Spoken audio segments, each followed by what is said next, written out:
I was in junior high school, and my parents wanted to move, and my parents were looking in the Curtis Park area.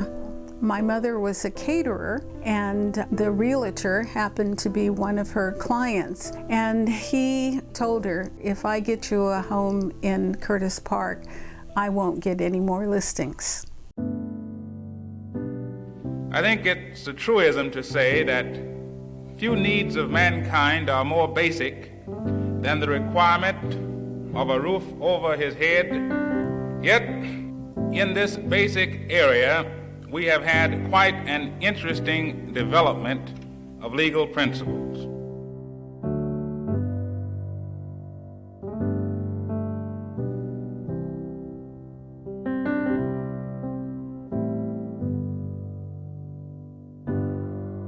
One thing I remember when we had to look for a new house is that my father would have me look through the Sacramento Bee and the Sacramento Union to see what homes were for sale, and I would call in the morning. You get this feeling that, they don't want to sell to you. I don't care if the home is for sale, and all of a sudden they give you this song and dance. So after a while, I got to the point where I would say, hey, we're Japanese. If you don't want to sell to us, don't waste my time. I have difficulty believing that an overwhelming majority of the people in California really would prefer to have a system of housing discrimination where people buy houses according to their race instead of according to their economic ability to pay.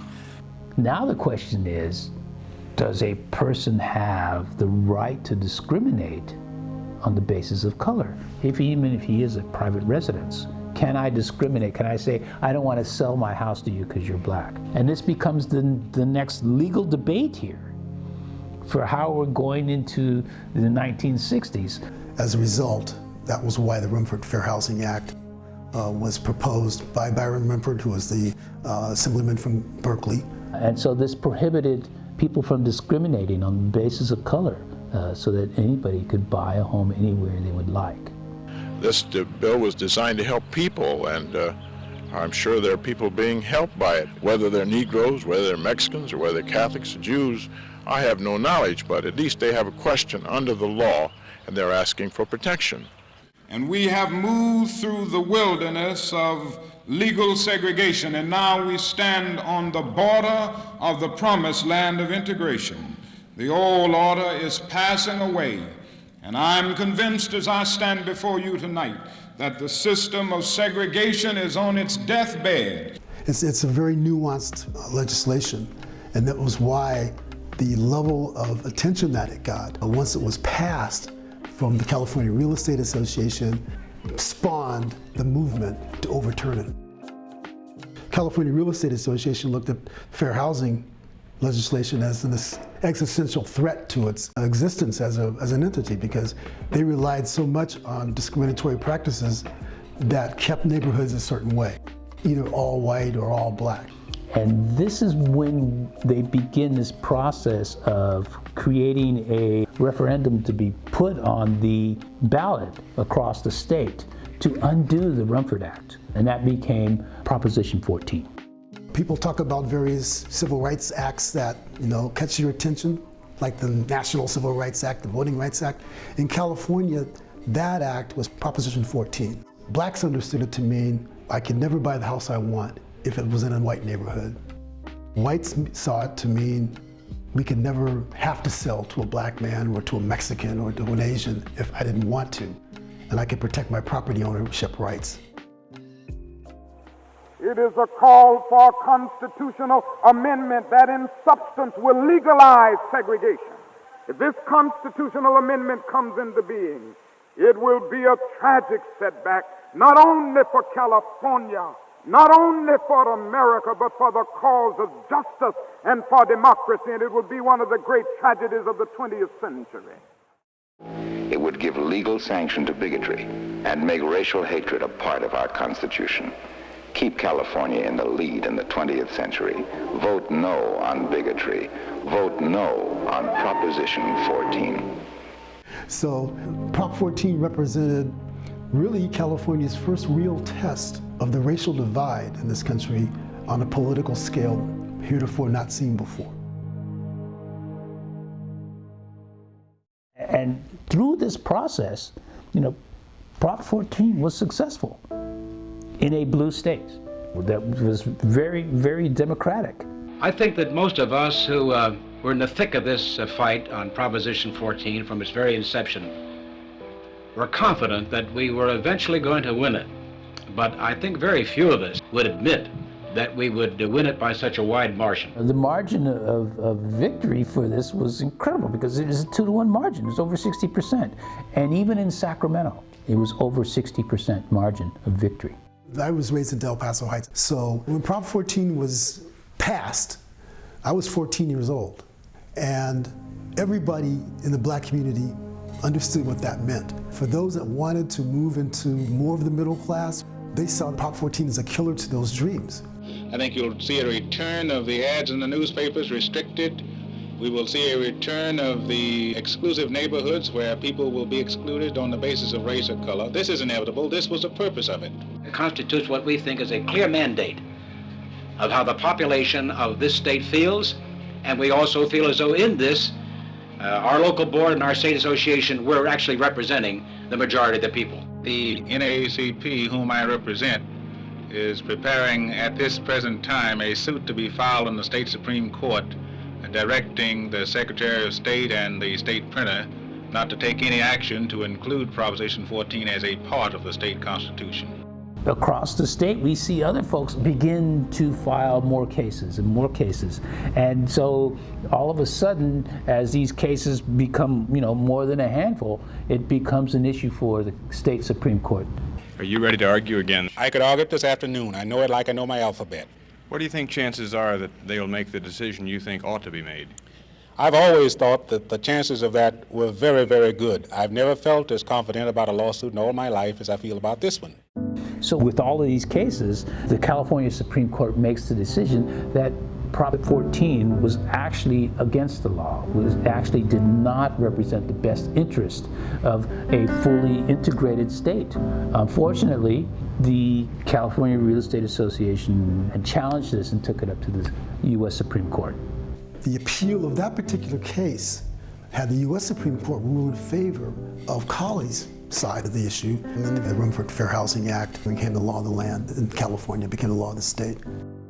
But, and at the same time, this was the rise of the Republican Party in California during that time.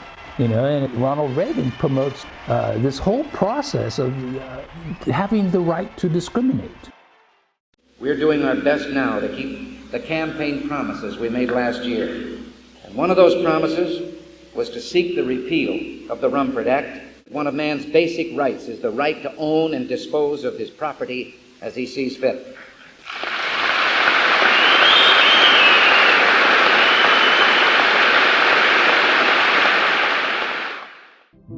I present this bill to you as passed by the Senate, providing for an outright repeal due to the fact that the people of California have voted in unmistakable language that they wish that this statute be taken off the books. The southern state of Maryland has adopted fair housing legislation, and here they sit dragging California backwards. I don't think that they should be proud of what they're doing. The climate in California now is such that we do not need this type of leadership in the field of race relations. Now, this is the part of the law that I am opposed to. But I don't think the law goes that far. It's degrading to go to somebody's house or to call them on the telephone and have them say to you that my apartment is available, and to walk up to the place and have them look at the color of your skin and decide without asking anything about your ability to pay or your moral character. They simply look at the color of your skin and decide on that face value that they aren't going to rent to you. And when you have this kind of thing, you cannot expect any dialogue between people. You cannot expect people to understand each other when they're physically separated. There's no question that you and I are probably in disagreement on one feature involved in open housing. For the individual homeowner, no matter how much I deplore his prejudice, that there is a great danger that government by law says to this individual how he can or must dispose of his property. The symbolism associated with fair housing in this state is such each time the chief executive of the state makes a statement indicating that he is opposed to fair housing legislation. It seems to me that this kind of statement serves as an invitation to violence. And I think it was not a coincidence that the first major urban rebellion occurred in California after Proposition 14. That was a period of a lot of frustration. You have to remember that there were riots happening in various cities across the country, so we wanted to see some concrete evidence that this country really meant what it said when we were talking about equality for all. They could get rid of these old houses and put some new apartments up here, do something for us. They act like they don't care. They want us to stay in these old tore down buildings. I don't want to stay in them. I'm not going to stay in them. If they don't hurry up and do something, I'm going to have to. I'm going to have to have some help too. So I wish we'd get some kind of help. And so we began to see that Martin Luther King's civil rights movement was starting to lose momentum in terms of people's patience with the nonviolence philosophy. But after all, a riot is the language of the unheard. And what is it that America has failed to hear? It has failed to hear that the plight of the Negro poor has worsened over the last few years. It has failed to hear that the promises of freedom and democracy have not been met. I was at Sac State when he made the second speech, and it was almost a concession to, things like redlining, which unfortunately exists to this day.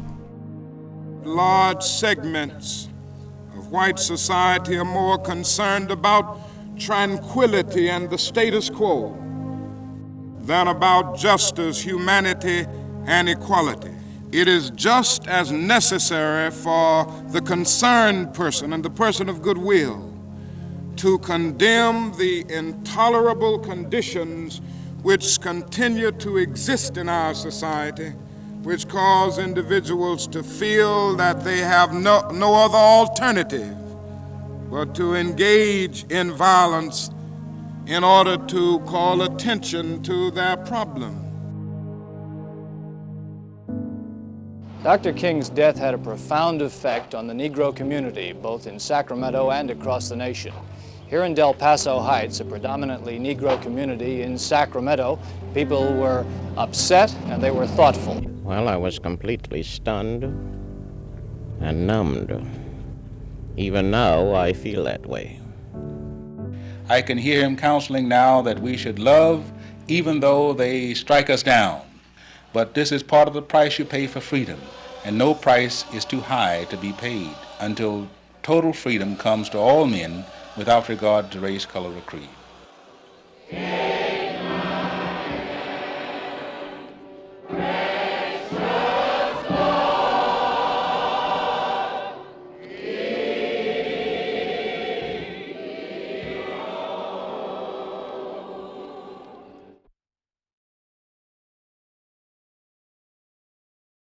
As President Johnson enters the East Room of the White House, where he will sign the new Civil Rights Bill, which prohibits the racial discrimination in the sale and rental of houses and apartments. Of course, all America is outraged at the assassination of an outstanding Negro leader. We all know that the roots of injustice run deep. Fair housing for all who live in this country is now a part of the American way of life.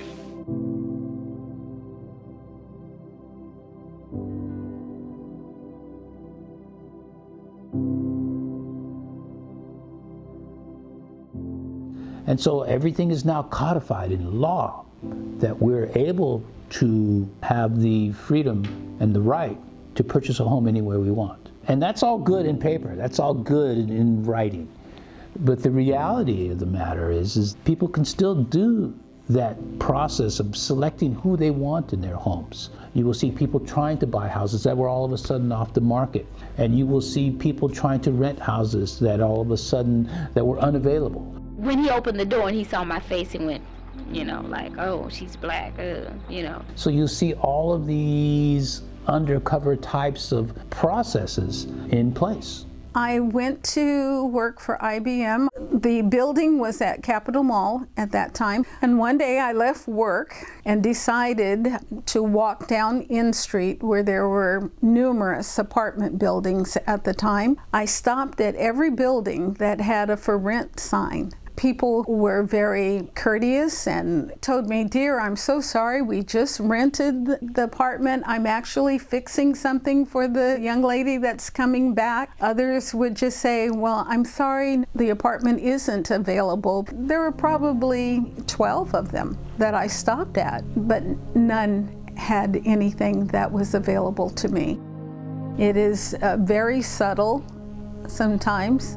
And even unto this day, finding housing for African Americans can be difficult.